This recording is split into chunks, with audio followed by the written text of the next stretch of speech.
Hello নিহাউ, তুমি কি করছো কহ তো? পাকিস্তান যে আমারকে পাছাতে বাঁশ ঢুকাইতে লেগেছে।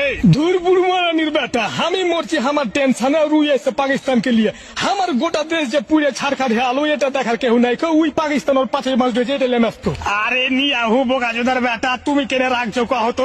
তুমি তো কয়েছো যে আমারকে সোতে থাকবে, তো এখন কেনে এলা কথা কইছো? আরে বুড়বাকের বেটা, আমার দেশ যে পুড়ে ছাড়খাড় হলো, আমি টেনশনে আছে, এটা বুঝতে কি পারছিস? পাকিস্তান তোর পাশায় বাঁশ ঢুকেছে, তুই পদক্ষেপ লে তো আমাকে কেন এখানে গুজে তাছিস কথা? আমি কি করবো? ওদিক থেকে এবার বাংলাদেশ তো আমাকে হুড়কি মারছে। পাকিস্তান আর বাংলাদেশ দুটা মিলে আমাকে যে একেবারে ছাড়খাড় করে দিবে, বুঝতে পারছো কিছু? হ্যাঁ বুঝে আমি উপরে ফেলে দেবো। আমি এক পাপে পুড়া মরছি, আমার গোটা দেশ পুড়া ছাড়খাড় হলো।